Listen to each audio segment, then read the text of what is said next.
아니, 이게 뭐야, 네? 떨리는 목소리가 새벽 공기를 가르며 퍼졌어요. 골목 끝에서 끝까지 검은 벤츠가 줄지어 서 있었죠. 한 대, 두 대가 아니었습니다. 수십 대의 차량이 낡은 분식집 앞을 에워싸고 있었어요. 순덕은 국자를 든 채 멈춰 섰습니다. 차 문이 열리고 검은 코트를 입은 사람들이 일제히 내렸죠. 그중 한 남자가 천천히 다가왔어요. 눈발이 그의 어깨 위로 소복이 내려앉았습니다. 어르신, 남자가 허리를 깊이 숙였어요. 할머니의 손이 파르르 떨렸죠. 어젯밤 저희 회장님께 떡국 한 그릇 내어주셨죠? 도대체 무슨 일이 벌어진 걸까요? 어젯밤 할머니가 만난 그 노숙자는 누구였던 걸까요?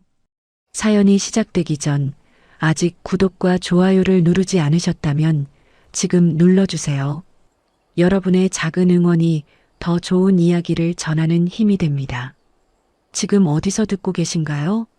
댓글로 살짝 알려주시면 너무 반가울 것 같아요. 오늘 이 이야기가 여러분의 하루에 작은 위로가 되길 기도합니다. 이 모든 일은 바로 전날 밤 눈보라가 몰아치던 그새의 전야에서 시작되었습니다. 눈이 내리고 있었어요. 새해 전야 서울 변두리 골목 끝자락. 낡은 간판 하나가 바람에 흔들렸죠. 순덕이네 분식.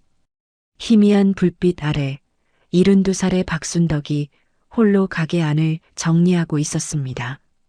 작은 분식집을 혼자 운영한 지 오래된 여인이었어요. 남편을 떠나보낸 뒤로 이 가게가 그녀의 전부였죠. 오늘따라 손님이 한 명도 없었습니다. 시계가 11시를 가리켰어요. 순덕은 가스불을 끄려다 멈칫했죠. 냄비 안에 떡국이 아직 따뜻하게 남아 있었습니다. 아무도 먹지 않을 떡국이었어요. 그냥 버릴까? 혼잣말이 입 밖으로 새어나왔죠. 하지만 손이 움직이지 않았습니다.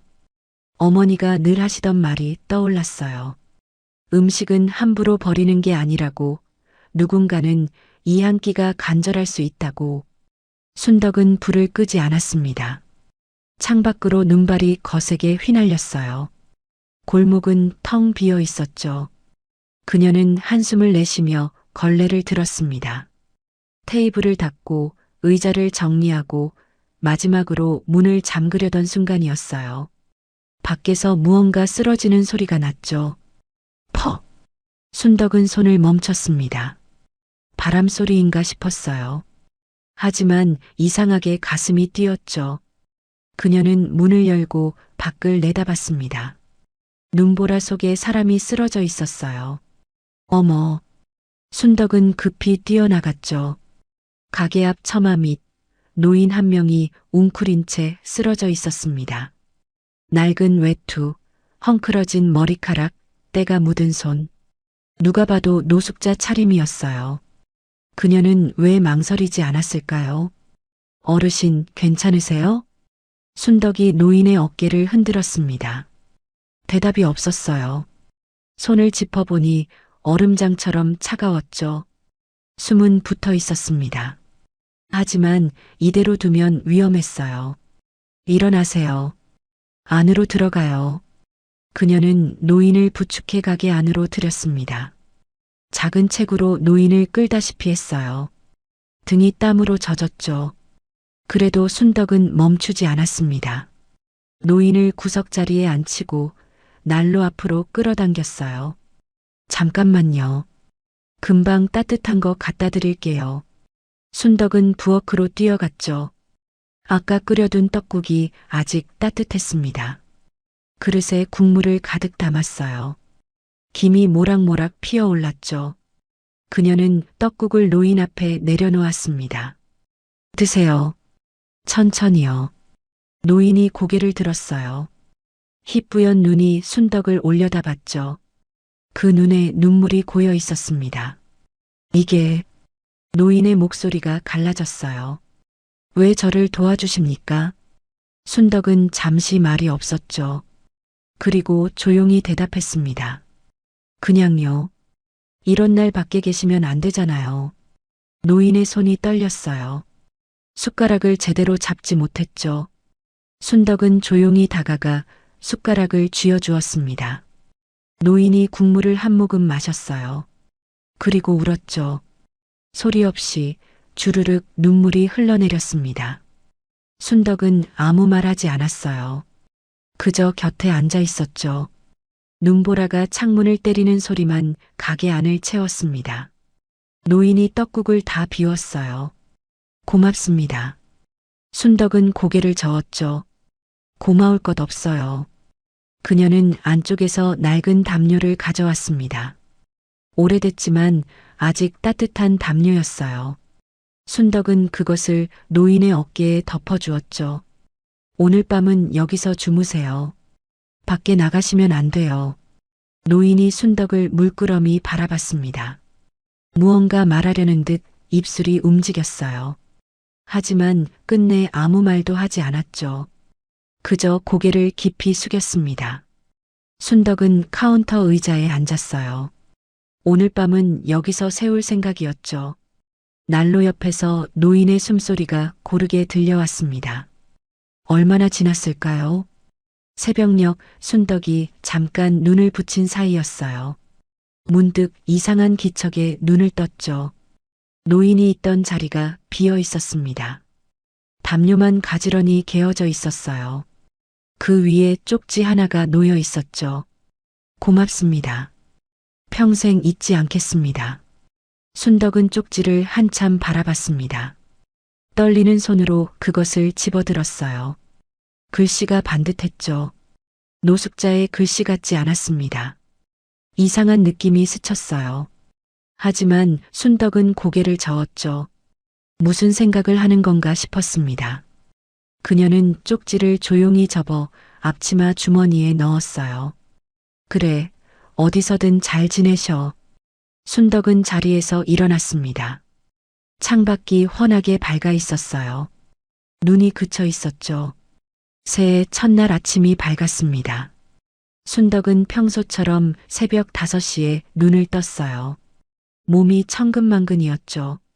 어젯밤 카운터 의자에서 쪽잠을 잔 탓이었습니다. 허리가 뻣뻣하게 굳어 있었어요. 그래도 그녀는 자리에서 일어났죠. 가게 문을 열자 찬 공기가 밀려들었습니다. 밤새 내린 눈이 골목을 하얗게 덮고 있었어요. 순덕은 빗자루를 들고 가게 앞을 쓸었죠. 손끝이 얼얼했습니다. 어젯밤 그 노인은 어디로 갔을까요? 순덕은 문득 앞치마 주머니를 만졌어요. 쪽지가 그대로 있었죠. 평생 잊지 않겠습니다. 반듯한 글씨가 떠올랐습니다. 이상한 느낌이 다시 스쳤어요. 하지만 생각할 겨를이 없었죠. 육수를 끓여야 했습니다. 순덕은 부엌으로 들어가 가스불을 켰어요. 냄비에 물을 붓고 멸치와 다시마를 넣었죠. 이 일을 30년 넘게 해왔습니다. 가게를 연 건 39살 때였어요. 남편 정수와 함께 시작한 작은 분식집이었죠. 둘이 힘을 합쳐 떡볶이를 만들고 어묵 국물을 끓이고 손님을 맞았습니다. 넉넉하진 않았지만 행복했어요. 그때가 그리웠죠. 정수가 세상을 떠난 건 20년 전이었습니다. 갑작스러운 심장마비였어요. 아침에 멀쩡히 웃던 사람이 점심때 쓰러졌죠. 병원에 도착했을 땐 이미 늦은 뒤였습니다. 순덕은 그날 이후로 혼자였어요. 육수에서 김이 피어올랐습니다. 그녀는 멍하니 냄비를 바라봤죠. 20년이라는 시간이 믿기지 않았어요. 어제 일 같기도 하고 까마득한 옛날 같기도 했습니다. 정수가 없는 세상은 너무 조용했죠. 유일한 아들 진호가 있었습니다. 하지만 그 아들마저 멀어졌어요. 5년 전 마지막으로 얼굴을 본 게 언제였는지 기억도 가물거렸죠. 시작은 사소했습니다. 진호가 43살 되던 해였어요. 며느리 미라가 순덕에게 말했죠. 어머니, 저희 살림이 빠듯해서요. 용돈은 좀 어려울 것 같아요. 순덕은 아무 말하지 않았습니다. 용돈을 바란 적이 없었어요. 다만 가끔 얼굴이라도 보고 싶었죠. 명절에 밥 한 끼 같이 먹고 싶었습니다. 하지만 그마저 점점 뜸해졌어요. 추석에 연락이 없었죠. 설에도 마찬가지였습니다. 순덕이 먼저 전화를 걸면 진호는 늘 바쁘다고 했어요. 어머니, 요즘 회사가 많이 힘들어요. 다음에 갈게요. 다음은 오지 않았죠. 그러다 5년 전 마지막 통화가 있었습니다. 순덕이 아팠을 때였어요. 감기가 폐렴으로 번져 병원에 입원했죠. 일주일간 링거를 맞았습니다. 진호야, 엄마가 좀 아파서. 전화기 너머로 한숨소리가 들렸어요. 어머니, 지금 제가 갈 상황이 안 돼요. 거기 간병인 부르시면 안 될까요? 순덕은 대답하지 못했습니다. 목이 메어서요. 그 뒤로 연락이 끊겼죠. 순덕이 전화를 걸지 않았어요. 진호도 마찬가지였습니다. 명절이 지나고 생일이 지나고 계절이 몇 번이나 바뀌었죠. 5년이라는 시간이 그렇게 흘렀습니다. 아들을 미워하진 않았어요. 그저 슬펐죠. 육수가 끓어올랐습니다. 순덕은 정신을 차리고 불을 줄였어요. 오늘도 손님을 맞아야 했죠. 새해 첫날이라고 쉴 수는 없었습니다. 계산대 옆에 고지서가 쌓여 있었어요. 전기세, 가스비, 수도세. 밀린 것만 석 달치였죠. 순덕은 고지서를 힐끗 보다가 고개를 돌렸습니다. 생각하면 한숨만 나왔어요. 장사가 예전 같지 않았죠. 골목에 편의점이 들어선 뒤로 손님이 뚝 끊겼습니다. 젊은 사람들은 분식집을 찾지 않았어요. 찾아오는 건 동네 어르신들 뿐이었죠. 그마저도 하나둘 줄어들었습니다. 가게를 접을까 생각한 적도 있었어요. 하지만 그럴 수 없었죠. 이 가게가 없으면 순덕에겐 갈 곳이 없었습니다. 정수와 함께한 추억도 30년 세월의 흔적도 전부 이 안에 있었어요. 아침 8시 문을 열었습니다. 첫 손님은 옆집 언니였어요. 78살의 김순자 언니였죠. 혼자 사는 분이었습니다. 남편도 자식도 없이 오래된 단칸방에서 지내고 계셨어요. 순덕아, 새해 복 많이 받아. 언니도요. 어서 들어오세요. 순자 언니가 자리에 앉았습니다. 순덕은 따뜻한 어묵 국물을 한 그릇 내왔어요. 이건 서비스예요. 속 좀 풀고 가세요.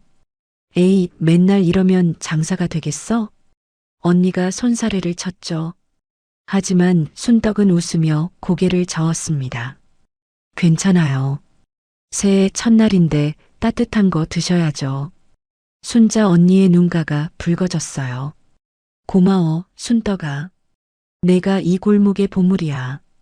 순덕은 쑥스러워서 부엌으로 들어갔습니다. 보물이라니요. 그녀는 혼자 웃었어요. 그냥 당연한 일을 했을 뿐이었죠. 어머니가 늘 그러셨습니다. 베풀 수 있을 때 베풀어라. 그게 사람이다. 어머니 김복수는 가난한 살림에도 남을 도왔어요. 피난 시절 이야기를 자주 해주셨죠. 굶주린 사람에게 마지막 주먹밥을 나눠줬다고 그게 사람 도리라고 하셨습니다. 순덕은 그 가르침을 잊지 않았어요. 점심때쯤 또 다른 손님이 왔습니다. 근처 공사장에서 일하는 젊은 남자였어요. 26쯤 되어 보였죠. 얼굴이 많이 지쳐 있었습니다. 떡볶이 하나요. 그래, 잠깐만. 순덕이 떡볶이를 내왔어요. 남자는 허겁지겁 먹기 시작했죠. 배가 많이 고팠나 봤습니다. 계산할 때였어요. 저 죄송한데. 남자가 머뭇거렸습니다. 지갑을 뒤지더니 고개를 숙였어요. 돈이 좀 모자라서요. 2,000원만 외상하면 안 될까요? 얼굴이 빨갛게 달아올랐죠. 순덕은 잠시 그를 바라봤습니다. 젊은 사람이 외상을 부탁하는 게 얼마나 부끄러운 일인지 알았어요. 괜찮아. 다음에 줘. 순덕이 웃으며 말했습니다. 일하느라 힘들지? 다음에 올 때 갚으면 돼. 남자의 눈이 커졌어요. 정말요? 감사합니다. 꼭 갚을게요. 그래, 조심히 가. 남자가 연신 고개를 숙이며 나갔습니다. 순덕은 그 뒷모습을 바라봤어요. 저 나이 때 자기도 그랬죠. 몇 푼 없어서 끼니를 걸렀던 적이 있었습니다. 그때 누군가 밥 한 끼를 사줬어요. 그 따뜻함을 아직 기억하고 있었죠. 오후가 되자 손님이 뚝 끊겼습니다. 순덕은 텅 빈 가게에 앉아 창밖을 바라봤어요.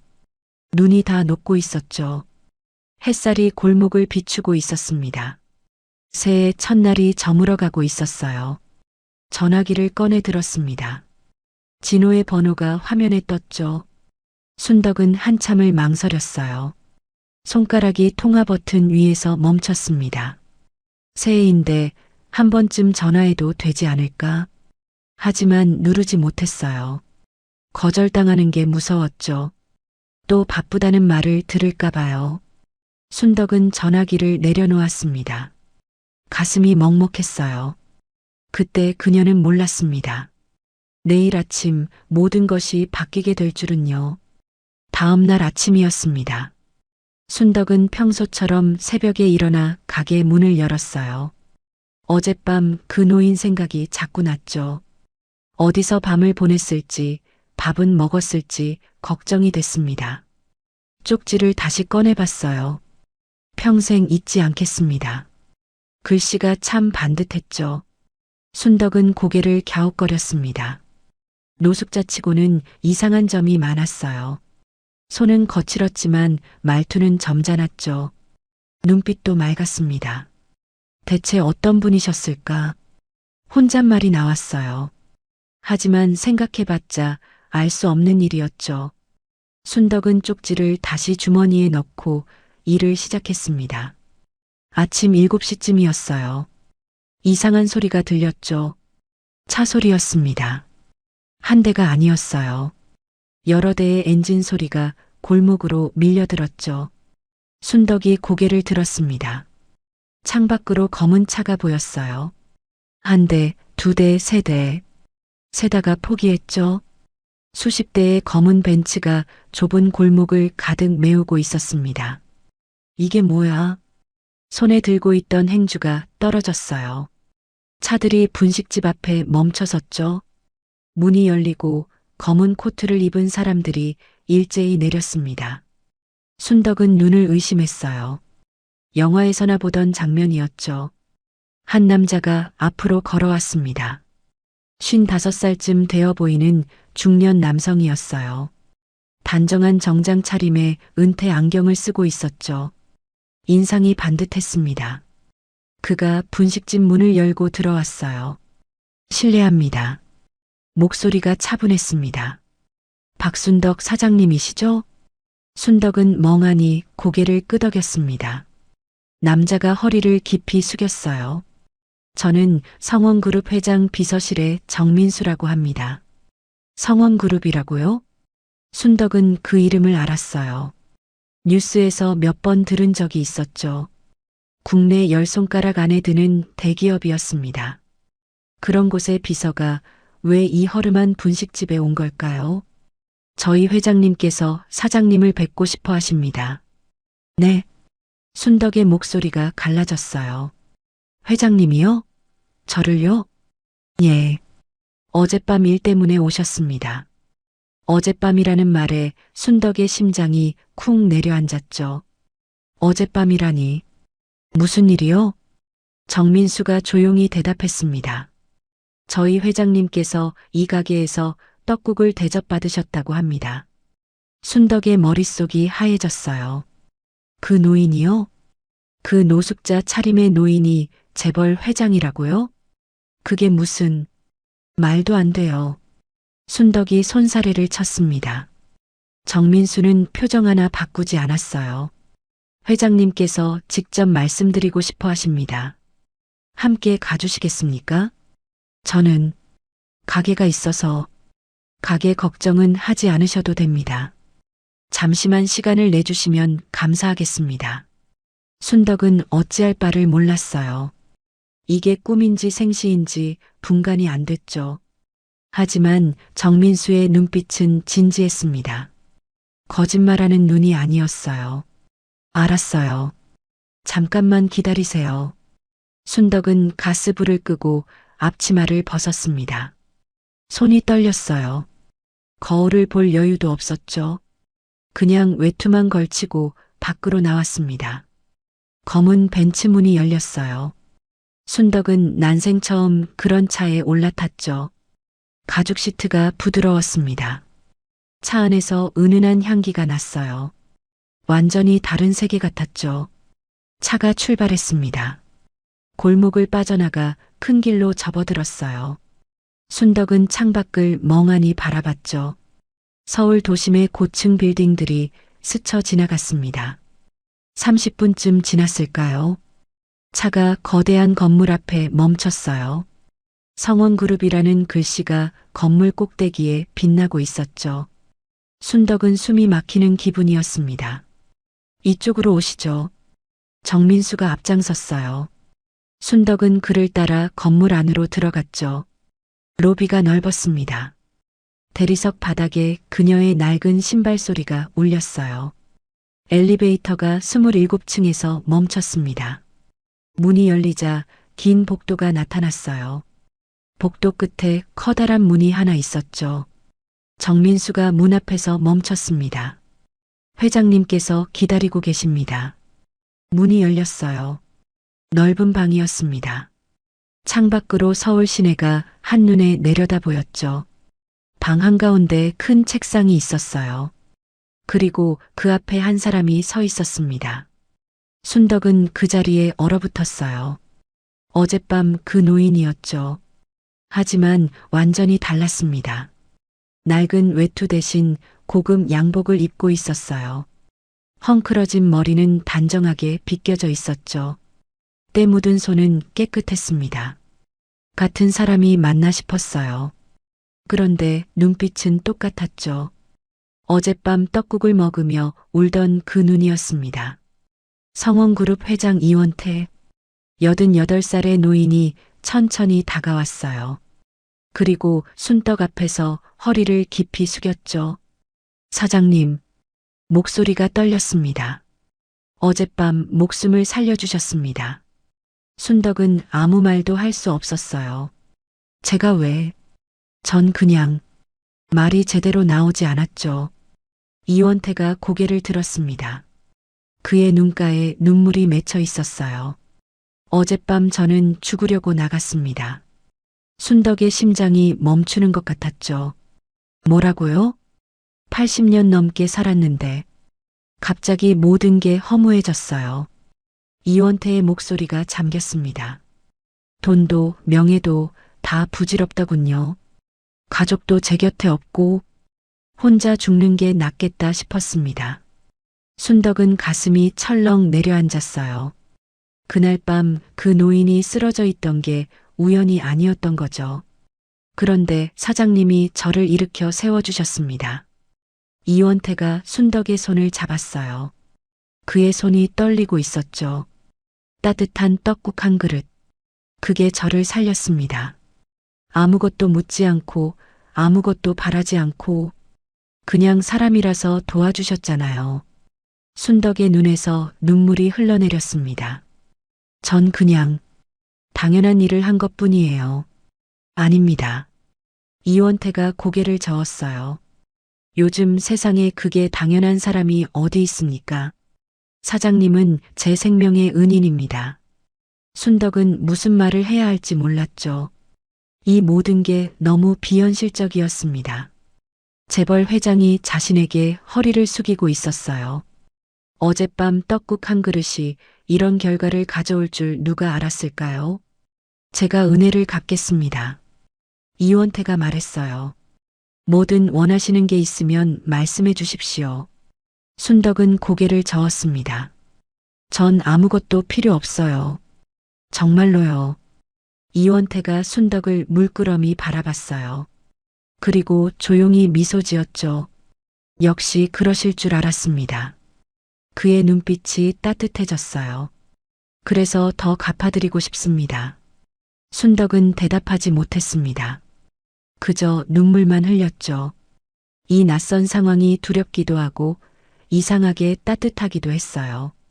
그녀는 아직 몰랐습니다. 이 만남이 시작일 뿐이라는 것을요. 순덕은 그날 저녁 집에 돌아왔습니다. 온종일 꿈을 꾼 것 같았어요. 검은 벤츠, 거대한 빌딩, 재벌 회장의 눈물. 어느 것 하나 현실 같지 않았죠. 순덕은 작은 방에 앉아 한참을 멍하니 있었습니다. 앞치마 주머니에서 쪽지를 꺼냈어요. 평생 잊지 않겠습니다. 이제야 그 글씨가 이해됐죠. 노숙자가 아니었습니다. 80년 넘게 살아온 재벌 회장이었어요. 그런 사람이 자신에게 허리를 숙였습니다. 대체 무슨 일이 벌어진 거야? 혼잣말이 나왔어요. 이원태 회장은 순덕에게 여러 가지를 제안했죠. 새 가게를 열어주겠다. 집을 옮겨드리겠다. 원하는 건 뭐든 말하라고 했습니다. 하지만 순덕은 전부 거절했어요. 전 아무것도 필요 없어요. 정말로요. 그 말이 진심이었죠. 남의 돈으로 편하게 사는 건 순덕의 방식이 아니었습니다. 어머니도 그렇게 가르치셨어요. 자기 손으로 번 돈이 아니면 받지 말라고, 그게 사람의 도리라고 하셨죠. 이원태는 아쉬운 표정을 지었습니다. 정그러시다면 억지로 드리진 않겠습니다. 하지만 그의 눈빛은 포기한 것 같지 않았어요. 다만 제가 조용히 감사의 마음을 표현하는 건 허락해 주십시오. 순덕은 무슨 뜻인지 몰랐죠. 그냥 고개만 끄덕였습니다. 며칠이 지났어요. 이상한 일들이 벌어지기 시작했습니다. 분식집 앞 골목이 깨끗하게 정비됐어요. 갈라진 아스팔트가 새로 포장됐죠. 가게 앞에 가로등도 생겼습니다. 이게 뭐지? 순덕은 고개를 갸웃거렸어요. 구청에서 한 건가 싶었죠. 하지만 이 골목은 5년 넘게 방치됐던 곳이었습니다. 갑자기 손을 댈 리가 없었어요. 그뿐이 아니었습니다. 어느 날 우편함을 열었더니 고지서가 사라져 있었어요. 대신 납부 완료 영수증이 들어 있었죠. 전기세, 가스비, 수도세, 밀린 석 달치가 전부 정리돼 있었습니다. 누가 이런? 순덕의 손이 떨렸어요. 이원태 회장이었죠. 확신했습니다. 그가 조용히 이런 일들을 벌이고 있었어요. 순덕은 복잡한 마음이 들었죠. 고맙기도 하고 부담스럽기도 했습니다. 전화를 해야 하나 싶었어요. 하지만 연락처를 몰랐죠. 정민수 비서가 명함을 줬지만 순덕은 받지 않았습니다. 괜히 빚진 기분이 들 것 같았거든요. 일주일쯤 지났을 때였어요. 예상치 못한 손님이 찾아왔습니다. 오후 3시쯤이었죠. 가게 문이 열리더니 두 사람이 들어왔어요. 순덕은 그 자리에서 굳어버렸습니다. 아들 진우였어요. 48살의 박진우. 중소기업 과장으로 일하는 순덕의 외아들이었죠. 5년 만에 보는 얼굴이었습니다. 체면과 욕심에 휘둘리며 어머니를 멀리했던 사람이에요. 머리에 흰 머리카락이 부쩍 늘어 있었죠. 그 옆에 며느리도 있었습니다. 45살의 김미라. 전업주부였어요. 시어머니를 무시하며 남편을 부추겨온 인물이었죠. 내면에는 불안과 결핍이 있었지만 순덕은 그걸 알지 못했습니다. 미라의 얼굴에 어색한 미소가 걸려 있었어요. 어머니, 진호가 먼저 입을 열었습니다. 오랜만이에요. 순덕은 아무 말도 하지 못했어요. 가슴이 먹먹했죠. 5년이었습니다. 5년 동안 전화 한 통 없던 아들이 갑자기 나타났어요. 어머니, 그동안 연락 못 드려서 죄송해요. 미라가 고개를 숙였습니다. 순덕은 믿을 수가 없었어요. 이 며느리가 고개를 숙이다니요. 전에는 눈도 안 마주치던 사람이었죠. 갑자기 왜? 순덕의 목소리가 떨렸어요. 왜 온 거야? 진호가 머뭇거렸습니다. 미라가 옆에서 팔꿈치로 남편을 쿡 찔렀어요. 진호가 헛기침을 했죠. 그냥 어머니 얼굴이 보고 싶어서요. 거짓말이었습니다.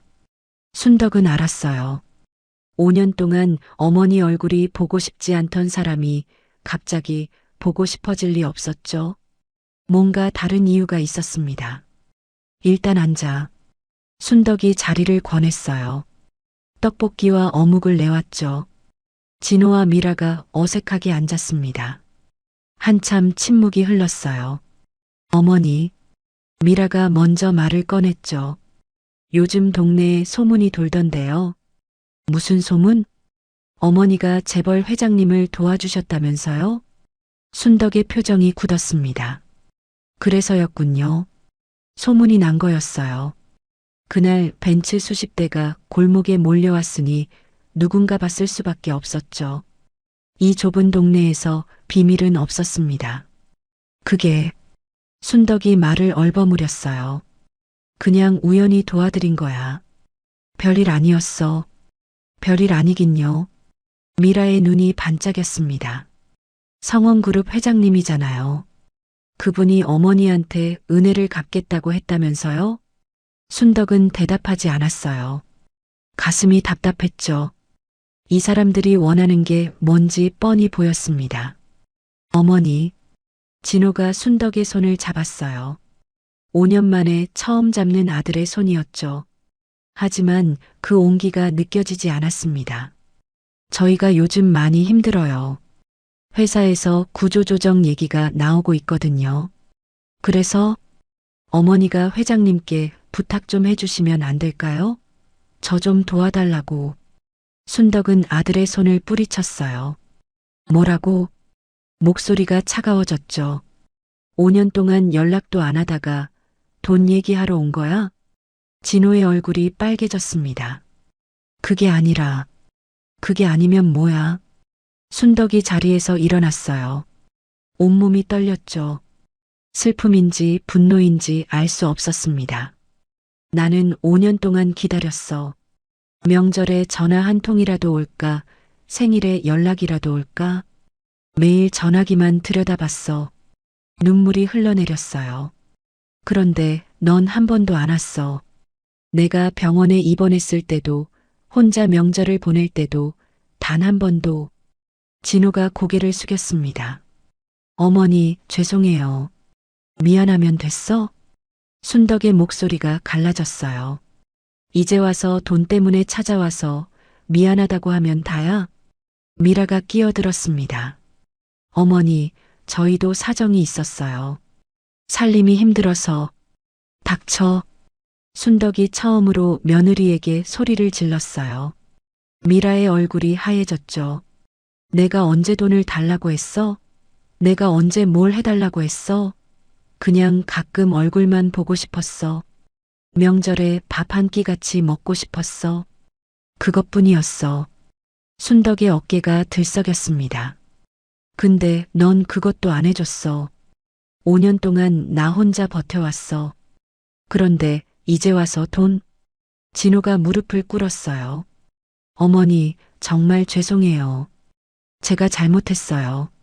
하지만 순덕은 더 이상 아들을 보지 않았습니다. 나가. 목소리가 낮았어요. 지금 당장 나가. 진호와 미라가 일어났습니다. 미라의 얼굴에 분한 표정이 스쳤어요. 하지만 아무 말도 못하고 문을 열었죠. 어머니. 진호가 마지막으로 돌아봤습니다. 다시 올게요. 정말로요. 순덕은 대답하지 않았어요. 문이 닫혔죠. 발소리가 멀어졌습니다. 텅 빈 가게에 순덕 혼자 남았어요.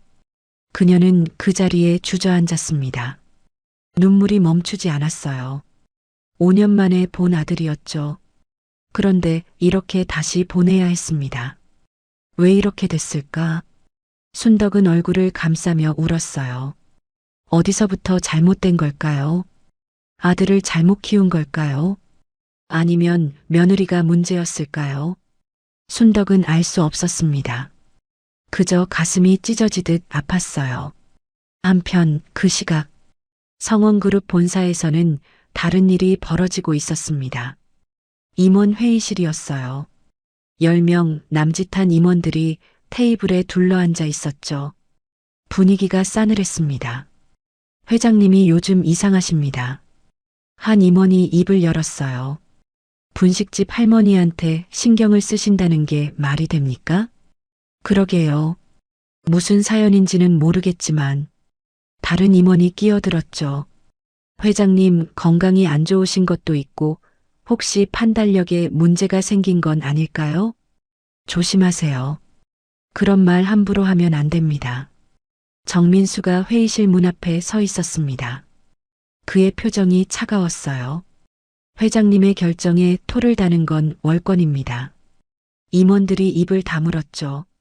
하지만 눈빛은 여전히 불만 가득했습니다. 재벌가 내부에서 의심의 시선이 커지고 있었어요. 정민수는 회의실을 나와 회장실로 향했습니다.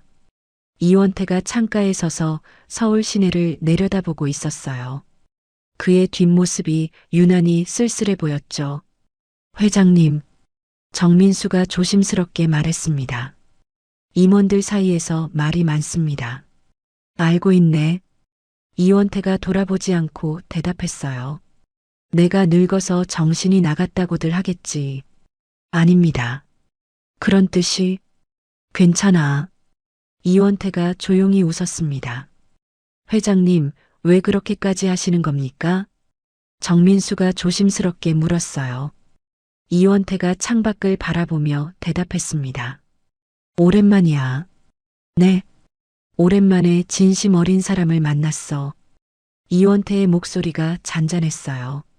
아무것도 바라지 않고 나를 도와준 사람. 요즘 세상에 그런 사람이 어디 있나? 정민수는 조용히 고개를 숙였습니다. 그분을 지켜드리고 싶어? 그게 내가 할 수 있는 일이야. 이원태가 돌아섰어요. 그의 눈빛이 깊었죠. 조금 더 알아봐 주게.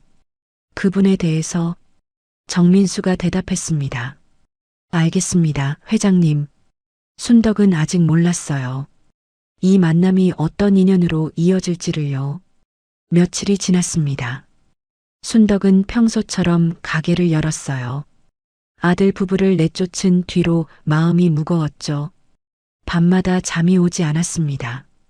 눈을 감으면 진호의 얼굴이 떠올랐어요. 어머니, 정말 죄송해요. 그 말이 진심이었을까요? 순덕은 알 수 없었습니다. 5년 동안 연락 한 번 없던 아들이었어요. 갑자기 찾아온 건 돈 때문이었죠. 그걸 알면서도 마음 한구석이 아팠습니다. 어쩌면 너무 매몰차게 대했나 싶기도 했어요. 아무리 그래도 내 자식인데 그 생각이 자꾸 들었죠. 순덕은 고개를 저었습니다. 안 된다고, 이번만큼은 단호해야 한다고 스스로에게 말했어요. 일주일쯤 지났을 때였습니다. 가게 문이 벌컥 열렸어요. 순덕이 고개를 들었죠. 진호와 미라가 다시 서 있었습니다. 어머니, 진호의 표정이 달랐어요. 지난번처럼 머쓱한 얼굴이 아니었죠. 눈에 힘이 들어가 있었습니다. 또 왜 왔어? 순덕의 목소리가 차가웠어요. 말 안 했어? 갈 때 가라고. 어머니, 제발이요. 미라가 앞으로 나섰습니다. 눈이 벌겋게 충혈돼 있었어요. 저희 진짜 힘들어요. 진호 씨가 회사에서 잘릴 것 같아요. 그게 나랑 무슨 상관이야. 순덕이 고개를 돌렸죠. 니들 일은 니들이 알아서 해. 어머니, 진호가 목소리를 높였습니다. 왜 이렇게까지 하세요? 저희가 그렇게 밉습니까? 순덕은 대답하지 않았어요. 가슴이 터질 것 같았죠. 밉지 않았습니다. 아들이 밉지는 않았어요. 다만 실망했을 뿐이었죠. 회장님한테 한마디만 해주시면 돼요. 미라가 순덕의 팔을 잡았습니다. 저희 좀 도와달라고 그것만 부탁하면 되잖아요. 손 놔. 순덕이 팔을 뿌리쳤어요. 나는 그분한테 아무것도 부탁 안 해. 처음부터 도움받을 생각 없었어. 거짓말. 미라의 얼굴이 일그러졌습니다. 그럼 왜 벤츠가 왔어요? 왜 공과금이 다 납부됐어요? 어머니 도움받고 있잖아요. 순덕은 말문이 막혔어요. 사실이었죠. 자기도 모르는 사이에 도움을 받고 있었습니다. 거절한다고 했지만 이미 이원태의 손길이 닿아 있었어요. 그건 봐요. 어머니도 받고 있잖아요. 미라가 비웃듯 말했습니다. 그러면서 왜 저희만 안 도와주시는 거예요? 어머니 친아들이에요. 남도 아니고. 순덕의 손이 떨렸어요. 나가. 어머니. 당장 나가라고 했어. 순덕이 소리쳤습니다. 목이 찢어지는 것 같았어요. 진호와 미라가 움찔했죠. 다시는 오지 마. 내 아들 아니야. 그 말이 나오는 순간 순덕의 가슴에서 무언가 무너졌습니다. 진호의 얼굴이 하얘졌어요. 한참을 서 있더니 돌아섰죠. 미라가 뭐라 말하려다 입을 다물었습니다.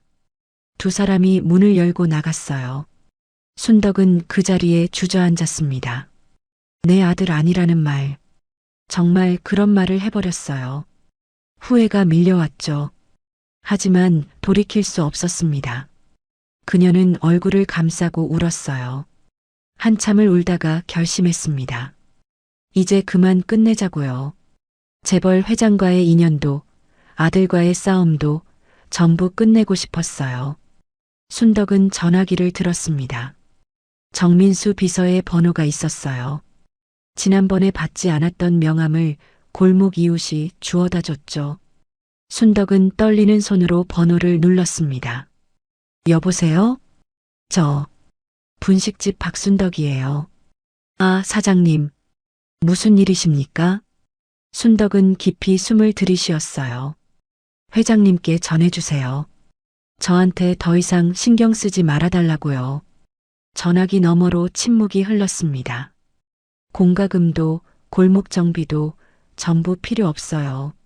저는 제 힘으로 살 거예요. 그러니까 이제 그만. 사장님, 정민수가 말을 끊었어요.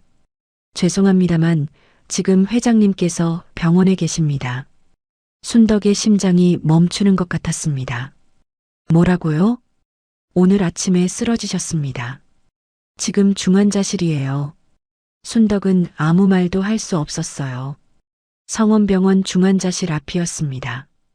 순덕은 어떻게 왔는지도 몰랐어요. 택시를 탄 것 같기도 하고 버스를 탄 것 같기도 했죠. 정신을 차려보니 병원 복도에 서 있었습니다. 정민수가 기다리고 있었어요. 사장님 오셨습니까? 회장님은 어떠세요? 아직 의식이 없으십니다. 순덕의 다리에 힘이 풀렸어요.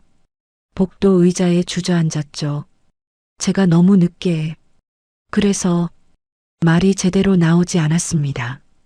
사장님 잘못이 아닙니다. 정민수가 말했어요. 회장님이 원래 심장이 안 좋으셨습니다. 오늘 아침 회의 중에 갑자기 쓰러지셨어요. 순덕은 고개를 들었습니다. 면회가 돼요? 가족만 가능합니다. 하지만 정민수가 잠시 망설였어요. 회장님께서 의식이 있으실 때 사장님 이름을 부르셨습니다. 순덕의 눈에서 눈물이 흘러내렸어요. 제 이름을요? 예. 순덕 사장님한테 연락해라고 하셨습니다. 순덕은 얼굴을 감쌌습니다. 왜 이렇게 됐을까요? 며칠 전만 해도 이 인연을 끊으려 했어요. 그런데 지금은 이 사람이 살기만을 바라고 있었죠. 저도 옆에 있어도 될까요? 순덕이 작은 목소리로 물었습니다. 면회가 안 되더라도 여기서 기다릴게요. 정민수가 고개를 끄덕였어요. 그러십시오. 회장님도 기뻐하실 겁니다. 밤이 깊었습니다. 순덕은 중환자실 앞 복도에서 꼼짝도 하지 않았어요. 등이 아팠죠. 다리도 저렸습니다.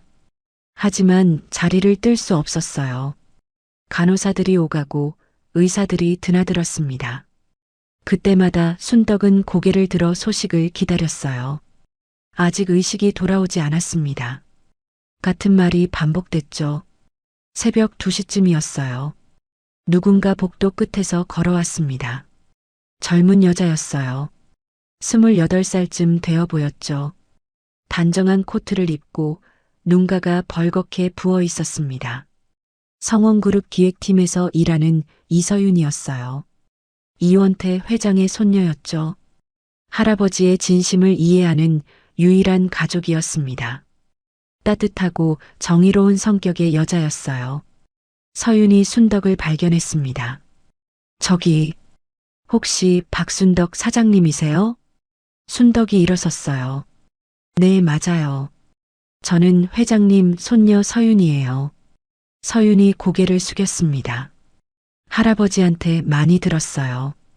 목숨을 구해주셨다고요. 저는 그냥 고마워요. 서윤의 눈에서 눈물이 흘러내렸어요.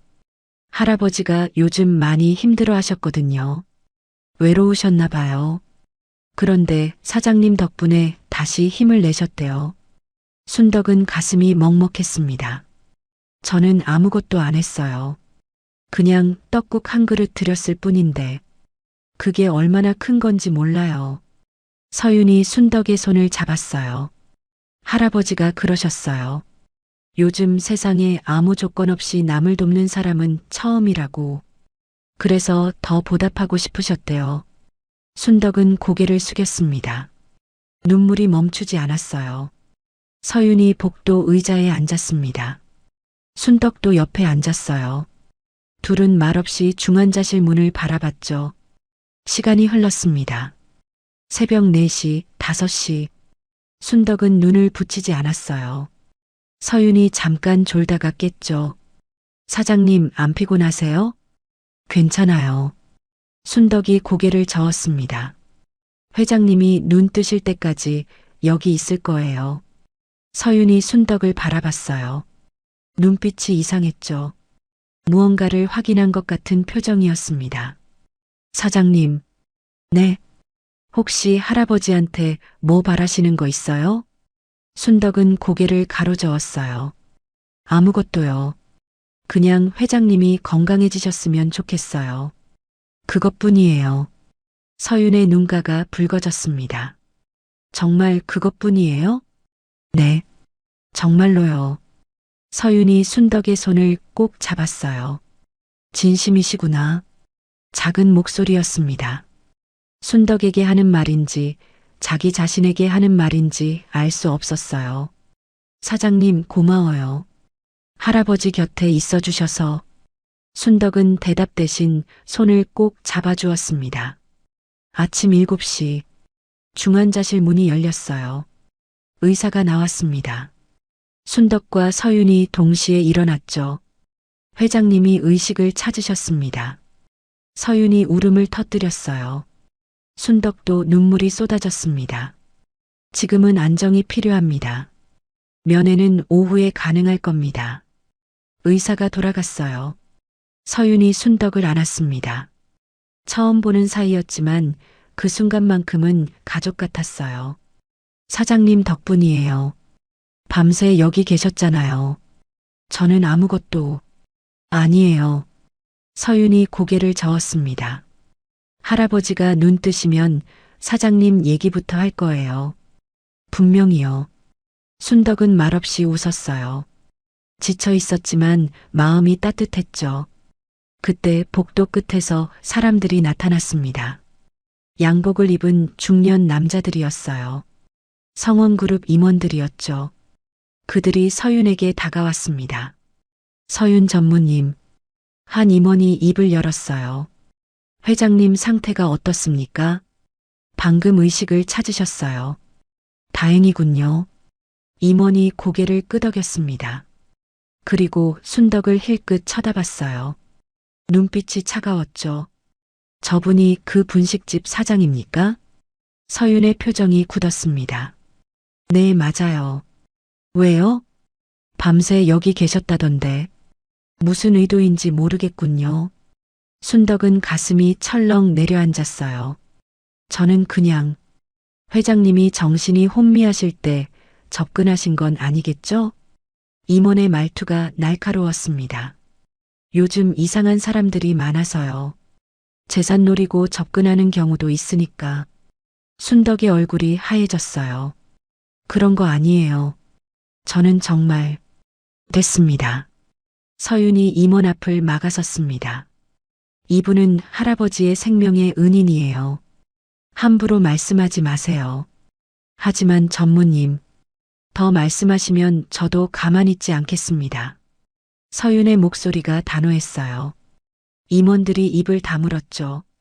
하지만 순덕을 바라보는 눈빛은 여전히 의심으로 가득했습니다. 서윤이 순덕에게 돌아섰어요. 사장님, 신경 쓰지 마세요. 저 사람들은 원래 저래요. 순덕은 고개를 끄덕였습니다. 하지만 마음이 무거웠어요. 이 인연이 점점 복잡해지고 있었죠. 순덕은 창밖을 바라봤습니다. 아침 햇살이 병원 복도를 비추고 있었어요. 밤새 지켜본 보람이 있었죠. 이원태 회장이 눈을 떴습니다. 하지만 앞으로 어떤 일이 벌어질지 순덕은 알 수 없었어요. 재벌가의 의심, 아들 부부와의 갈등, 그리고 아직 밝혀지지 않은 인연. 모든 것이 얽히고 설켜 있었습니다. 며칠이 지났습니다. 이원태 회장은 중환자실에서 일반 병실로 옮겨졌어요. 상태가 많이 호전됐죠. 의사는 당분간 안정을 취해야 한다고 했습니다. 순덕은 매일 병원을 찾았어요. 처음에는 망설였죠. 임원들의 차가운 눈빛이 신경 쓰였습니다. 하지만 이원태가 직접 와달라고 했어요. 정민수를 통해 전해진 말이었죠. 사장님이 안 오시면 할아버지가 밥을 안 드세요. 서윤이 전화로 말했습니다. 제발 와주세요. 할아버지가 기다리고 계세요. 순덕은 거절할 수 없었어요. 병실에 가면 이원태는 늘 환하게 웃었습니다. 88살의 노인이 어린아이처럼 기뻐했어요. 순덕은 그 모습이 안쓰러웠죠. 회장님, 오늘은 좀 어떠세요? 사장님 오니까 다 나은 것 같소. 이원태가 웃으며 말했습니다. 내가 이 나이에 이렇게 누워있으니 창피하오. 사장님한테 폐만 끼치고 무슨 말씀이세요? 빨리 나으셔야죠. 순덕은 과일을 깎아드렸어요. 사과를 얇게 썰어 접시에 담았죠. 이원태가 그 모습을 물끄러미 바라봤습니다. 사장님, 네, 혹시 어머니가 계세요? 순덕의 손이 멈췄어요. 갑작스러운 질문이었죠.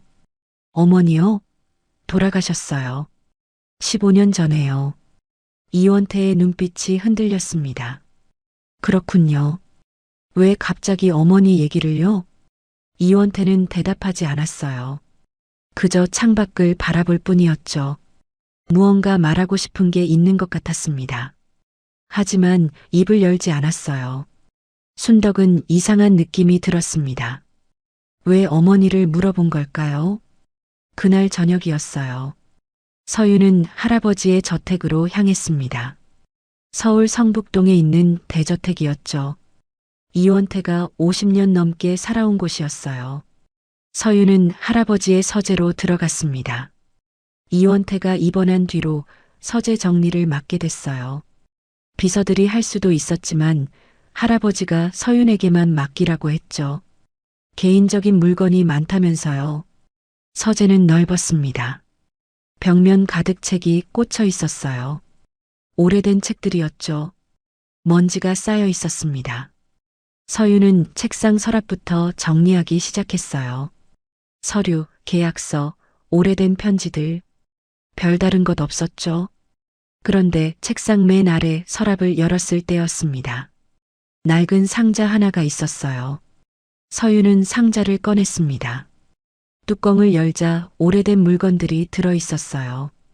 빛바랜 사진 몇 장, 손때 묻은 수첩, 그리고 작은 천 조각.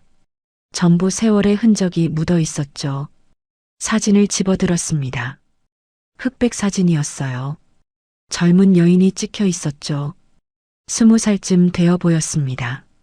한복을 입고 환하게 웃고 있었어요. 사진 뒷면에 글씨가 적혀 있었습니다. 김복순, 1951년 부산. 서유는 고개를 갸웃거렸어요. 김복순이라는 이름은 처음 들었죠. 할아버지의 옛 연인인가 싶었습니다. 수첩을 펼쳤어요. 할아버지의 글씨였습니다. 날짜가 오래됐어요. 1950년부터 시작되는 일기 같은 것이었죠. 서유는 천천히 읽기 시작했습니다. 1950년 12월 15일. 피난길에 가족을 잃었다. 아버지와 어머니, 동생까지.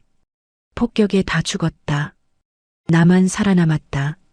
12살 혼자가 됐다. 서윤의 손이 떨렸어요.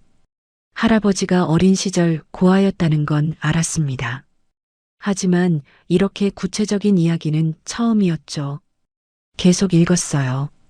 1950년 12월 24일. 사흘째 아무것도 못 먹었다. 배가 고파서 죽을 것 같다. 추워서 손발이 얼었다. 이대로 죽는구나 싶었다. 길에 쓰러졌다. 눈을 감았다. 그때 누군가 나를 일으켜 세웠다. 젊은 여자였다. 20살쯤 되어 보였다. 그녀가 주먹밥을 내밀었다. 마지막 남은 거라고 했다.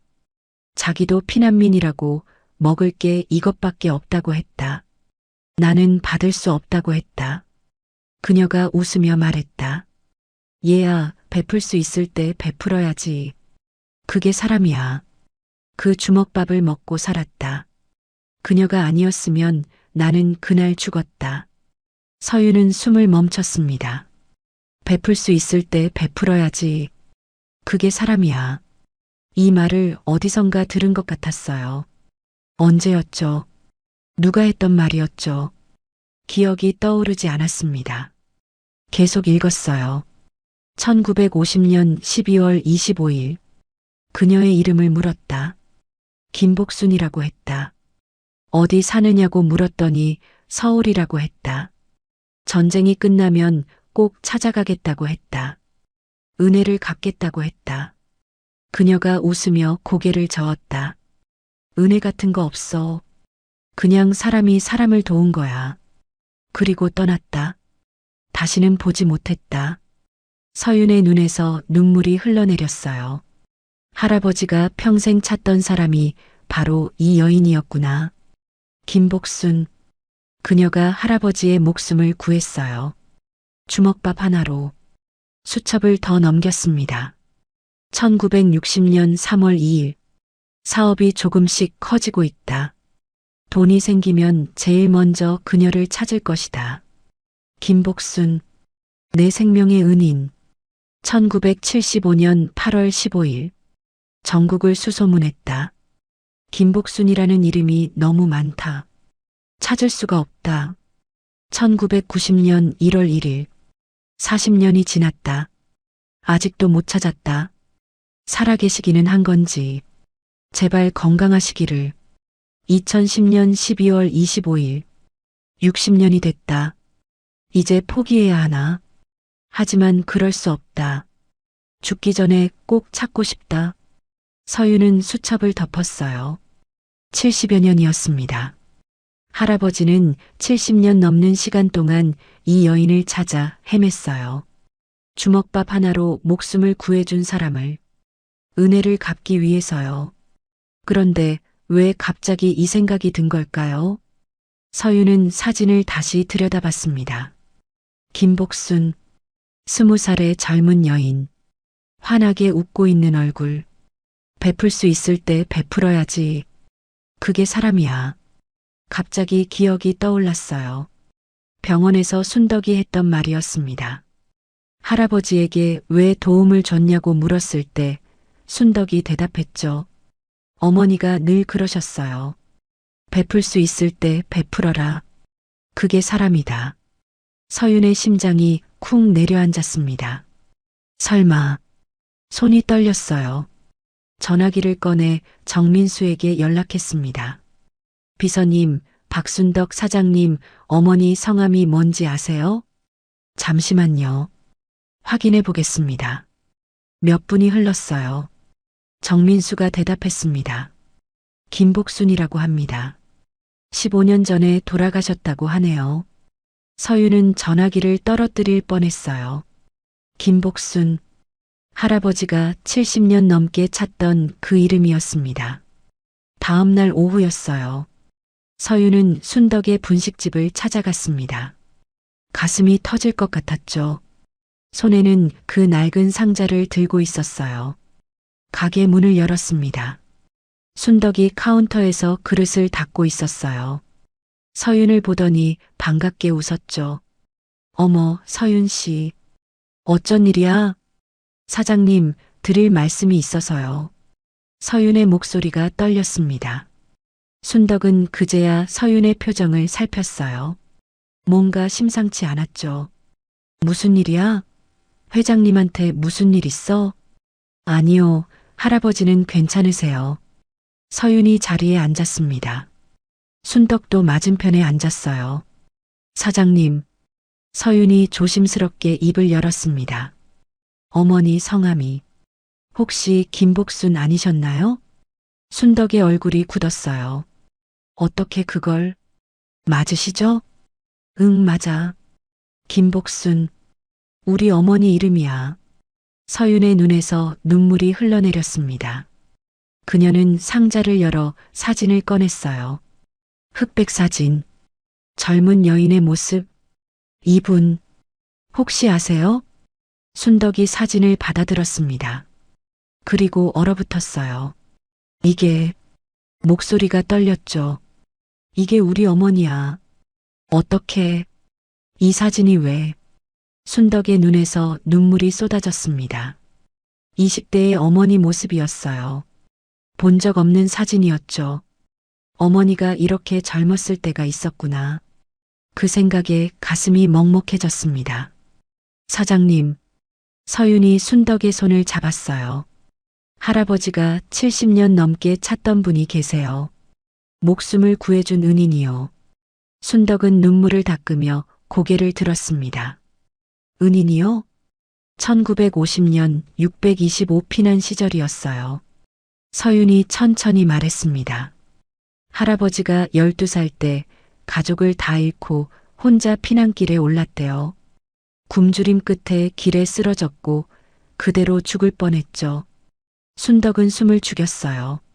그때 한 젊은 여인이 나타났대요. 마지막 남은 주먹밥을 건네줬고 그 주먹밥 덕분에 할아버지가 살았어요. 서윤의 목소리가 떨렸습니다. 그 여인이 바로 사장님 어머니 김복순님이에요. 순덕은 아무 말도 할 수 없었어요. 세상이 멈춘 것 같았죠.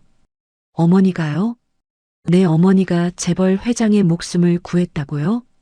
할아버지가 70년 넘게 그분을 찾았어요. 서윤이 말을 이었습니다. 은혜를 갚고 싶어서요. 전국을 수소문했지만 찾지 못했대요. 김복순이라는 이름이 너무 많아서 순덕의 손이 덜덜 떨렸어요. 그런데 찾았을 땐 이미 네, 15년 전에 돌아가셨다고 하셨잖아요. 서윤이 순덕의 손을 꼭 잡았습니다. 할아버지는 평생 그 은혜를 갚지 못한 게 한이었대요. 그런데 서윤의 눈에서 눈물이 흘러내렸어요. 그 딸이 나타났어요. 어머니와 똑같은 마음으로 할아버지를 살렸어요. 순덕은 얼굴을 감싸며 울었습니다. 어머니가 그런 일을, 어머니의 주먹밥이 할아버지를 살렸어요. 서윤이 말했어요. 그리고 70여 년 뒤 사장님의 떡국이 또 할아버지를 살렸어요. 주먹밥과 떡국, 어머니와 딸, 70년이 넘는 시간을 뛰어넘어 이어진 인연이었습니다. 순덕은 사진 속 어머니를 바라봤어요. 20살의 김복순, 환하게 웃고 있었죠. 그녀가 살린 12살 소년이 88살의 재벌 회장이 됐습니다. 어머니, 순덕은 사진을 가슴에 안았어요. 어머니가 그랬구나. 어머니가 그 사람을 살렸구나. 눈물이 멈추지 않았습니다. 어머니는 늘 말씀하셨죠. 베풀 수 있을 때 베풀어라. 그게 사람이다. 그 말이 그냥 나온 게 아니었어요. 어머니는 정말 그렇게 살았던 거였죠. 그리고 그 마음이 딸에게 전해졌습니다. 순덕도 모르는 사이에 어머니와 같은 일을 했어요. 눈보라치는 밤 쓰러진 노인에게 떡국을 내밀었죠. 아무것도 바라지 않고요. 할아버지가 알면 얼마나 좋아하실까. 서윤이 눈물을 닦으며 웃었어요. 평생 찾던 은인의 딸을 만났으니까요. 순덕은 고개를 들었습니다. 회장님한테 말씀드려야겠죠? 같이 가요. 제가 모셔다 드릴게요. 서윤이 일어섰어요. 순덕도 일어났습니다. 다리가 후들거렸죠. 하지만 가야 했어요. 어머니의 인연을 이어받은 것처럼 이제 그 인연을 완성해야 했습니다. 병원 복도는 조용했어요. 서윤과 순덕이 나란히 걸었습니다. 병실 문 앞에 섰어요. 서윤이 문을 두드렸죠. 할아버지, 저예요. 들어오너라. 이원태의 목소리가 들렸습니다. 문을 열었어요. 이원태가 침대에 앉아 있었죠. 순덕을 보더니 얼굴이 환해졌습니다. 사장님 오셨소? 순덕은 대답하지 못했어요. 눈물이 앞을 가렸죠. 서윤이 앞으로 나갔습니다. 할아버지. 서윤의 목소리가 떨렸어요. 드릴 말씀이 있어요. 무슨 말이냐? 서윤이 낡은 상자를 내밀었습니다. 이거 서재에서 찾았어요. 이원태의 얼굴이 굳었어요. 그 상자를 알아본 것 같았죠. 그게 왜? 할아버지가 평생 찾으셨던 분이요. 서윤이 사진을 꺼냈습니다. 김복수님. 이원태의 손이 떨렸어요. 사진을 받아들었죠. 오래된 흑백 사진. 젊은 여인의 모습. 이분이. 이원태의 눈에서 눈물이 흘러내렸습니다. 이분이 날 살려줬어. 70여 년 전에. 알아요, 할아버지. 서윤이 말했어요. 그리고 이분의 딸이 지금 여기 계세요. 이원태가 고개를 들었습니다. 순덕을 바라봤어요. 눈이 크게 떠졌죠. 사장님이. 네. 서윤이 끄덕였어요. 박순덕 사장님이 김복수님의 딸이에요. 이원태는 아무 말도 하지 못했습니다. 순덕이 천천히 다가왔어요. 눈물을 흘리며 이원태 앞에 섰죠. 회장님. 순덕의 목소리가 떨렸습니다. 저희 어머니가 회장님을 살린 분이라면서요. 이원태의 눈에서 눈물이 쏟아졌어요. 맞소. 맞아요. 그가 순덕의 손을 잡았습니다. 당신 어머니가 날 살렸소. 주먹밥 하나로. 마지막 남은 거라면서 굶주린 소년한테 내밀었소. 이원태의 어깨가 들썩였어요. 70년 넘게 찾았소. 은혜를 갚고 싶어서. 그런데 찾았을 땐 이미 돌아가시고. 회장님. 그런데 당신이 나타났소. 이원태가 순덕을 올려다봤습니다. 어머니와 똑같은 마음으로 날 살렸소. 떡국 한 그릇으로. 순덕은 무릎을 꿇었어요. 몰랐어요. 어머니가 그런 일을 하셨는지. 당신 어머니는 성인이요. 이원태가 순덕의 손을 꼭 잡았습니다. 그리고 당신도 똑같소. 어머니를 닮았소. 두 사람은 말없이 울었어요. 70여 년의 인연이었습니다. 주먹밥 하나가 소년을 살렸어요. 그 소년이 재벌이 됐죠. 70여 년 뒤 그 은인의 딸이 나타났습니다. 똑같은 마음으로 또 한 번 그를 살렸어요. 어머니의 선행이 딸에게 이어졌습니다. 그리고 그 인연이 마침내 완성됐어요. 서윤은 두 사람을 바라보며 눈물을 닦았습니다. 이것이 운명이 아니면 뭐란 말일까요? 병실 안은 고요했습니다. 순덕과 이원태는 한참 동안 말이 없었어요. 서윤이 조용히 자리를 비켜줬죠. 두 사람만 남았습니다. 창밖으로 저녁 햇살이 들어왔어요. 이원태가 먼저 입을 열었습니다.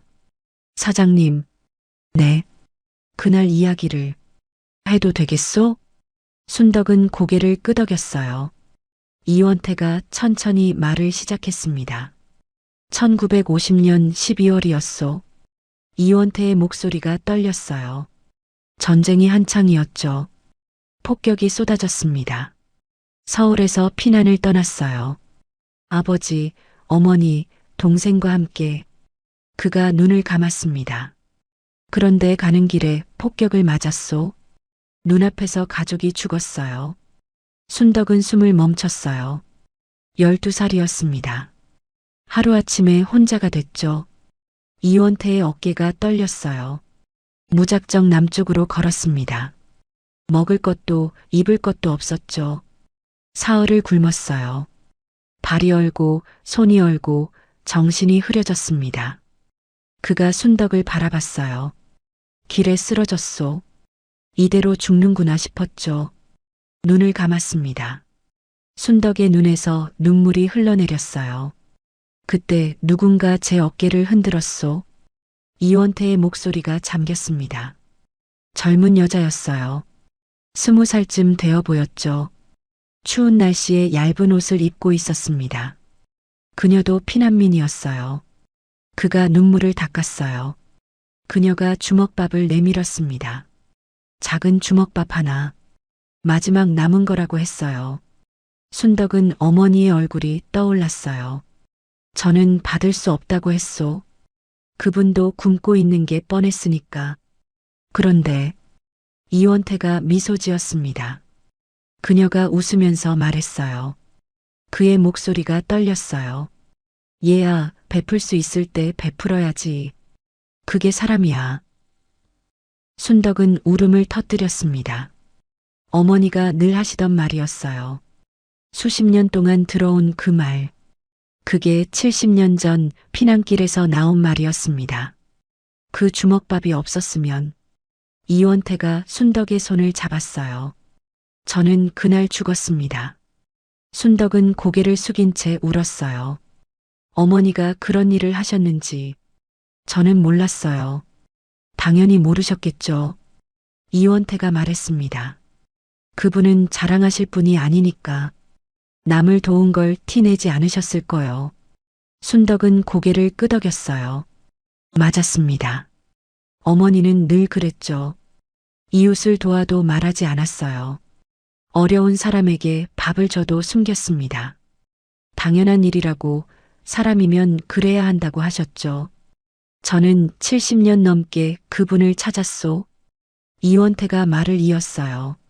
사업이 커지고 돈이 생기고 이름이 알려진 뒤에도 계속 찾았습니다. 은혜를 갚고 싶었어요.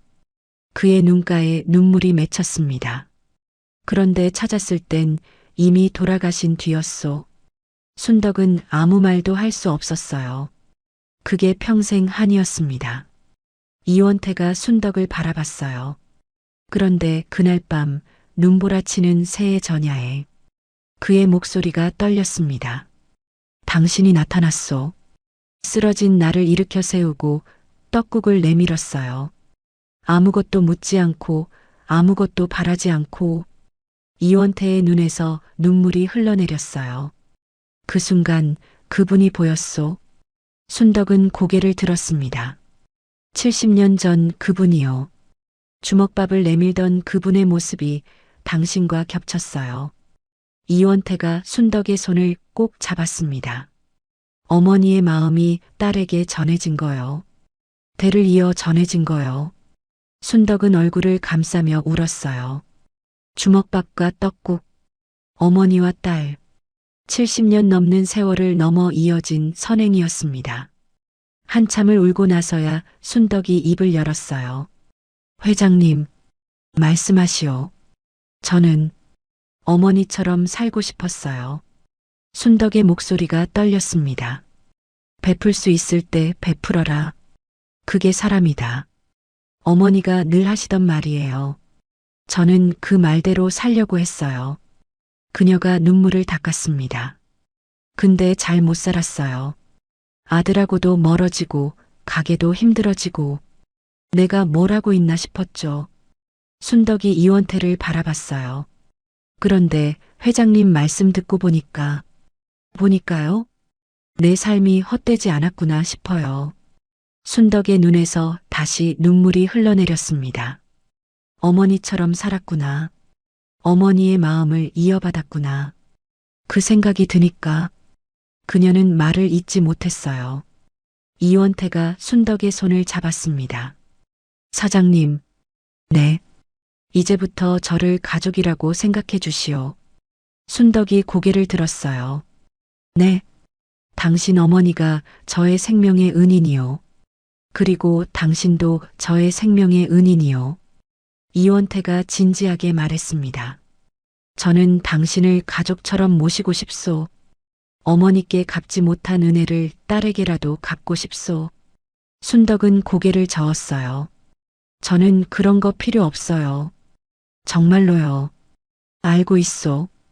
이원태가 웃었습니다. 당신이 아무것도 바라지 않는다는 거. 그래서 더 갚아드리고 싶은 거요. 순덕은 대답하지 못했어요. 억지로 뭘 드리진 않겠소. 그냥 가족이라고 생각해 주시오. 명절에 얼굴 보고 가끔 밥 같이 먹고 그 정도면 돼요. 이원태의 눈빛이 따뜻했습니다. 저도 외로웠소. 가족이 곁에 없으니까. 사장님도 외로우셨잖소. 순덕은 가슴이 먹먹해졌어요. 외로웠습니다. 정말 외로웠어요. 남편이 떠나고 아들이 멀어지고 혼자 버텨온 20년이었죠. 그러면 부담 안 되게요. 순덕이 작은 목소리로 말했습니다. 가끔 얼굴 뵙는 정도면 저도 좋아요. 이원태가 환하게 웃었어요. 고맙소. 정말 고맙소. 며칠 뒤였습니다. 이원태가 퇴원했어요. 건강이 많이 회복됐죠. 의사는 당분간 무리하지 말라고 했습니다. 퇴원 날 성원그룹 임원들이 병원에 모였어요. 이원태가 그들 앞에 섰습니다. 휠체어에 앉아 있었지만 눈빛은 여전히 날카로웠죠. 할 말이 있소. 임원들이 긴장했어요. 박순덕 사장에 대해 말들이 많았지. 이원태가 천천히 말했습니다. 내가 왜 그분을 돕는지 궁금했을 거요. 임원들이 고개를 숙였어요. 이제 말해주겠소. 이원태가 순덕을 바라봤습니다. 순덕이 옆에 서 있었어요. 이분의 어머니가 70년 전 내 목숨을 살렸소. 임원들의 눈이 커졌어요. 625피난 때였소. 12살 소년이 굶어 죽기 직전이었는데 이분의 어머니가 마지막 남은 주먹밥을 줬소. 그 덕에 내가 살았소. 이원태의 목소리가 떨렸습니다. 그리고 70년 뒤 그 딸이 또 나를 살렸소. 새의 전야에 쓰러진 나를 일으켜 세우고 떡국을 먹였소. 임원들이 숨을 죽였어요. 이분은 내 생명의 은인이요. 어머니와 딸 두 분 다. 이원태가 임원들을 둘러봤습니다. 앞으로 이분을 가족처럼 대할 거요. 함부로 말하는 사람이 있으면 내가 가만두지 않겠소. 임원들이 일제히 고개를 숙였어요. 알겠습니다, 회장님. 죄송합니다. 그 뒤로 재벌가 내부의 의심은 사라졌습니다. 소문은 빠르게 퍼졌어요. 성원그룹 회장과 분식집 사장의 인연. 70년 전 주먹밥 이야기. 대를 이어 전해진 선행. 뉴스에도 나왔습니다. 사람들이 감동했어요.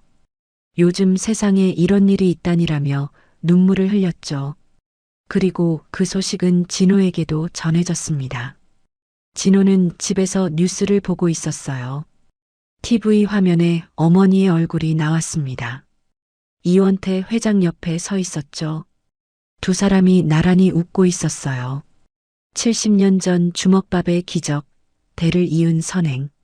자막이 흘러갔습니다. 진호의 손에서 리모컨이 떨어졌어요. 이게 뭐야? 미라가 옆에서 TV를 봤습니다. 저기 시어머니잖아. 그러네.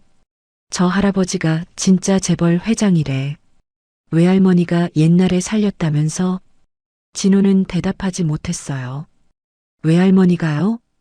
진호는 외할머니를 기억했습니다. 어릴 때 자주 뵀어요.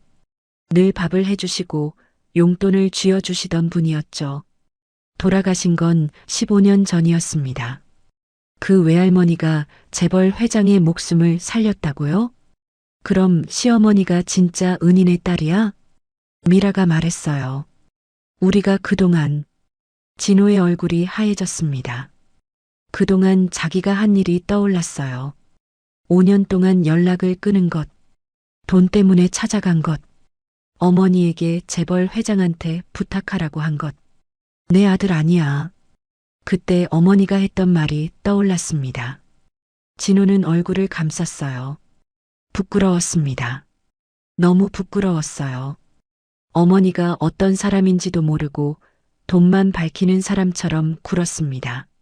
나 잠깐 나갔다 올게. 진호가 일어섰어요. 어디가? 미라가 물었습니다. 어머니한테. 지금 밤인데? 진호는 대답하지 않았어요. 현관문을 열고 나갔습니다. 밤 9시였어요. 순덕은 가게 정리를 하고 있었습니다. 오늘도 손님이 많았죠. 뉴스 덕분이었어요. 구경 온 사람들도 있었지만 진심으로 응원하는 사람들도 많았습니다. 그때 문이 열렸어요. 손님 죄송한데 이제 마감. 순덕이 말하다 멈췄습니다. 진호였어요. 아들이 문 앞에 서 있었습니다. 얼굴이 엉망이었어요. 울었는지 눈이 퉁퉁 부어 있었죠. 진호야? 순덕의 목소리가 떨렸어요. 왜 왔어? 또 돈 얘기하러 온 거야? 진호는 대답하지 않았습니다. 그냥 문 앞에 서 있었어요. 한참을 서 있더니 갑자기 무릎을 꿇었습니다. 진호야. 순덕이 놀라 다가갔어요. 뭐 하는 거야? 일어나. 어머니. 진호의 목소리가 갈라졌습니다. 죄송해요. 순덕은 말을 잃었어요. 제가 잘못했어요. 진호가 고개를 숙인 채 말했습니다. 5년 동안 연락도 안 하고 찾아온 건 돈 때문이었고 어머니가 어떤 분인지도 모르면서 그의 어깨가 들썩였어요. 뉴스 보고 알았어요. 외할머니가 그런 일을 하셨는지 어머니가 회장님을 살리셨는지. 진호가 고개를 들었습니다.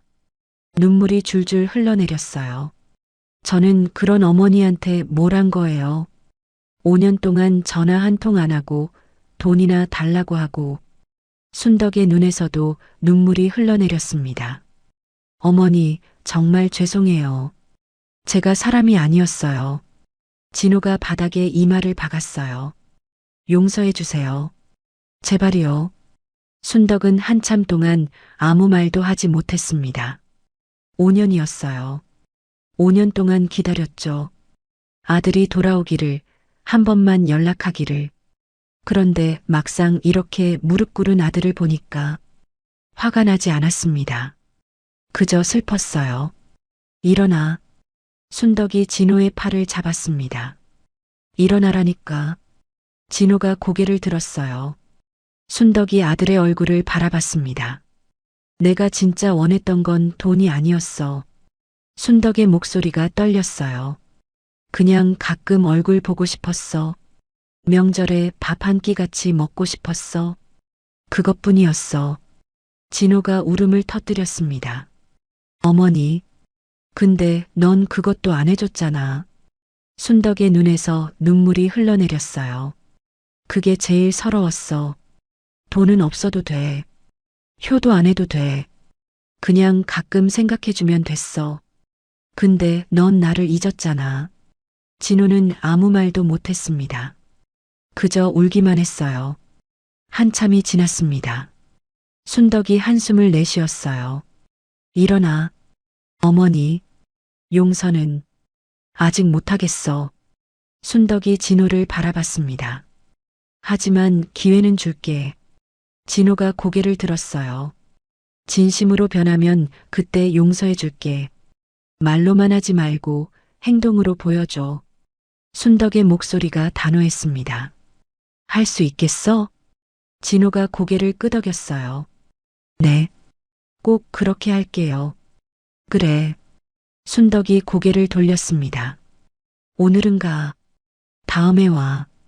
진호가 일어섰어요. 문 앞에서 다시 고개를 숙였습니다. 어머니, 감사해요. 기회 주셔서. 순덕은 대답하지 않았어요. 문이 닫혔습니다. 순덕은 텅 빈 가게에 홀로 앉았어요. 눈물이 멈추지 않았습니다. 하지만 이상하게 마음이 조금 가벼워졌어요. 뭔가 시작되는 느낌이었죠. 그날 밤 순덕은 어머니의 사진을 꺼내봤습니다. 서윤이 준 흑백 사진이었어요. 20살의 김복순. 환하게 웃고 있었죠. 어머니. 순덕이 사진을 쓰다듬었습니다. 어머니 덕분이에요. 어머니가 뿌린 씨앗이 70년 만에 열매를 맺었어요. 눈물이 흘러내렸어요. 저도 어머니처럼 살았어요. 그게 이렇게 돌아올 줄 몰랐어요. 순덕은 사진을 가슴에 안았습니다. 고마워요, 어머니. 저한테 이런 삶을 가르쳐줘서. 창밖에 달이 떠 있었어요. 순덕은 오랜만에 마음이 평온했습니다. 내 삶이 헛되지 않았구나. 그 생각이 가슴 깊이 퍼져나갔어요. 한 달이 지났습니다. 겨울이 깊어지고 있었어요. 분식집 앞 골목에는 아직 눈이 남아 있었죠. 순덕은 평소처럼 새벽에 일어나 가게 문을 열었습니다. 달라진 게 있었어요. 진호가 와 있었습니다. 어머니 왔어요. 진호가 앞치마를 두르며 말했어요. 순덕은 고개만 끄덕였죠. 아직 말이 많지 않았습니다. 그날 이후로 진호는 매일 가게에 왔어요. 처음에는 어색했죠. 뭘 해야 할지 몰라 서성거렸습니다. 순덕도 뭘 시켜야 할지 몰랐어요. 5년 동안 떨어져 있던 모자 사이는 쉽게 좁혀지지 않았습니다. 설거지부터 해. 순덕이 짧게 말했어요. 알겠어요. 진호가 대답했습니다. 그게 전부였죠. 대화가 없었어요. 하지만 진호는 묵묵히 일했습니다. 설거지를 하고 바닥을 닦고 테이블을 정리했어요. 며칠이 지나자 조금씩 달라졌습니다. 어머니, 육수는 어떻게 끓여요? 진호가 물었어요. 멸치 대가리 떼고 다시마 넣고 약불에 1시간. 순덕이 대답했죠. 제가 해볼게요. 진호가 냄비 앞에 섰습니다. 순덕은 그 뒷모습을 바라봤어요. 48살 아들이 앞치마를 두르고 육수를 끓이는 모습. 처음 보는 광경이었죠. 이상한 기분이 들었습니다. 서운하기도 하고 뭉클하기도 했어요. 2주쯤 지났을 때였어요. 서윤이 가게에 찾아왔습니다. 환하게 웃으며 문을 열었죠. 사장님, 안녕하세요. 어머, 서윤 씨. 어서 와. 순덕이 반갑게 맞았어요. 서윤은 이제 자주 오는 손님이 됐죠. 할아버지 심부름도 있었지만 순덕이 좋아서 오는 것 같았습니다. 할아버지가 전해달라고 하셨어요. 서윤이 봉투 하나를 내밀었어요. 이게 뭐야? 순덕이 봉투를 열었습니다. 서류 뭉치가 들어 있었어요. 복순이네 분식 프랜차이즈 사업 계획서라고 적혀 있었죠. 이게 순덕의 눈이 커졌어요. 할아버지가 제안하시는 거예요. 서윤이 설명했습니다. 사장님, 어머니 이름을 딴 프랜차이즈요. 복순이네 분식. 전국에 가게를 내는 거예요. 순덕은 어안이 벙벙했어요. 나는 이런 거 할 줄 몰라요. 그래서 아드님이 운영하시면 돼요. 서윤이 진호를 바라봤습니다. 진호가 설거지를 하다가 고개를 들었어요. 저요? 네. 사장님은 이 가게에서 계속 손님 맞으시고 아드님이 프랜차이즈 운영을 맡으시는 거예요. 순덕은 서류를 내려다봤습니다. 복순이네 분식. 어머니의 이름이었어요. 그 이름으로 가게가 전국에 생긴다고요. 어머니가 보시면 뭐라고 하실까요? 이건 너무 큰 것 같아요. 순덕이 고개를 저었어요. 저는 그냥 이 가게만 있으면 돼요. 욕심 안 내요. 서윤이 웃었습니다. 할아버지가 그러실 줄 아셨대요. 네. 그래서 이렇게 전해달라고 하셨어요. 서윤이 말했어요. 이건 당신을 위한 게 아니라 김복수님을 위한 거요. 그분의 이름이 세상에 알려지면 좋겠소. 베풀 수 있을 때 베풀어라. 그 가르침이 더 많은 사람에게 전해지면 좋겠소. 순덕의 눈에 눈물이 고였어요. 어머니를 위한 거라고요. 그렇게 말하면 거절할 수가 없었습니다. 생각해 볼게요. 순덕이 작은 목소리로 말했어요. 천천히 생각하세요. 급하지 않아요.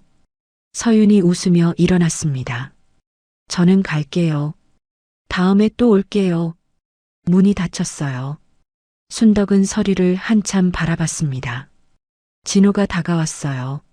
어머니, 왜, 잘할 수 있을까요? 진호의 목소리가 떨렸습니다. 모르지. 순덕이 짧게 대답했어요. 근데 해보는 수밖에 없지. 안 그래? 진호가 고개를 끄덕였습니다. 열심히 할게요. 어머니. 순덕은 대답하지 않았어요. 하지만 입꼬리가 살짝 올라갔습니다. 또 한 달이 지났어요. 복순이네 분식 프랜차이즈 1호점이 문을 열었습니다. 서울 강남의 작은 가게였어요. 진호가 운영을 맡았죠. 개업식 날이었습니다. 이원태 회장이 직접 왔어요.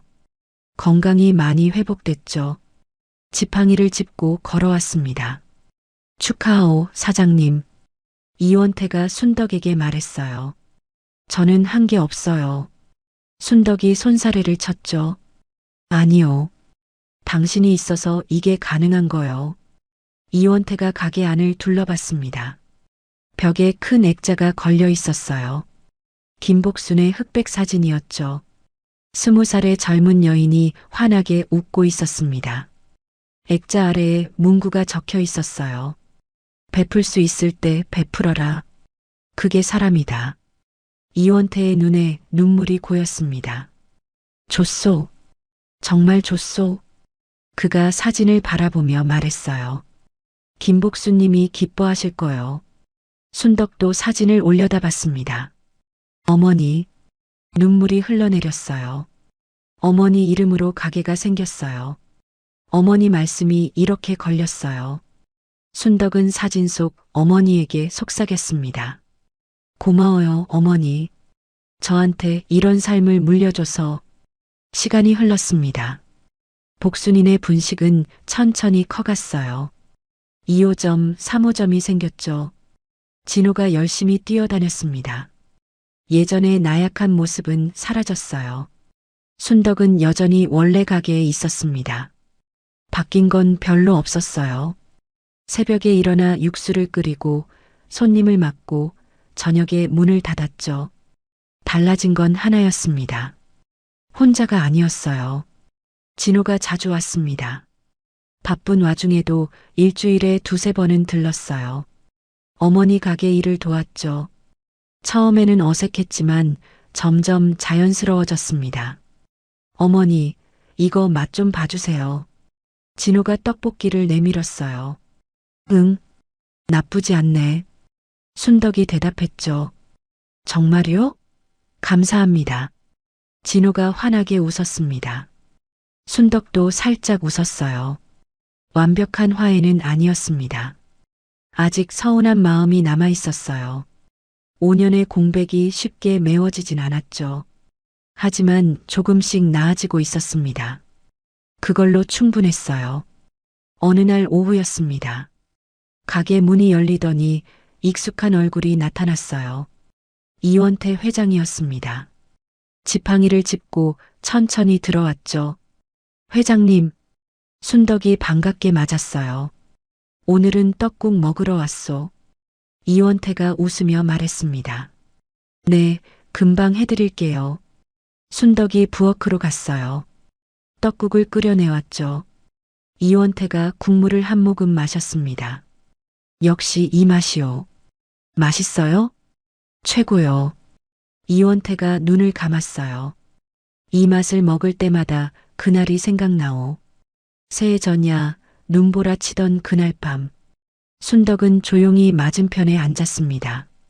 그때 정말 죽으려고 하셨어요? 그랬소. 이원태가 고개를 끄덕였어요. 80년 넘게 살았는데 갑자기 다 허무해졌소. 돈도 명예도 다 부질없더군요. 그가 순덕을 바라봤습니다. 그런데 당신이 나를 살렸소. 떡국 한 그릇으로. 순덕은 눈물이 날 것 같았어요. 저는 그냥 알고 있소. 당연한 일을 했을 뿐이라고 하겠지. 이원태가 웃었습니다. 그게 얼마나 대단한 건지 당신은 모를 거요. 그가 떡국을 마저 먹었어요. 그릇이 깨끗하게 비었죠. 잘 먹었소. 이원태가 일어섰습니다. 다음에 또 올게요. 네, 조심히 가세요. 순덕이 배웅했어요. 문이 닫히고 이원태의 뒷모습이 멀어졌습니다. 순덕은 그 모습을 한참 바라봤어요. 이상한 인연이었습니다. 70년 전 어머니가 뿌린 씨앗이 이렇게 열매를 맺을 줄 누가 알았을까요? 1년이 지났습니다. 다시 새해가 돌아왔어요. 눈이 내리고 있었죠. 작년 이맘때와 똑같았습니다. 순덕은 가게 앞에 서 있었어요. 옆에 진호가 있었습니다. 어머니, 올해도 잘 부탁해요. 진호가 말했어요. 그래. 순덕이 짧게 대답했죠. 두 사람이 나란히 서서 가게 문을 열었습니다. 순덕이네 분식. 낡은 간판이 아침 햇살에 빛났어요. 그 옆에 작은 액자가 걸려 있었죠. 김복순의 사진이었습니다. 순덕은 어머니 사진을 올려다봤어요. 어머니 새해예요. 눈물이 흘러내렸습니다. 올해도 어머니 말씀대로 살게요. 베풀 수 있을 때 베풀면서요. 진호가 어머니 옆에 섰어요. 저도요. 저도 외할머니 말씀대로 살게요. 순덕이 아들을 바라봤습니다. 눈이 마주쳤어요. 처음으로 진심이 느껴졌죠. 그래.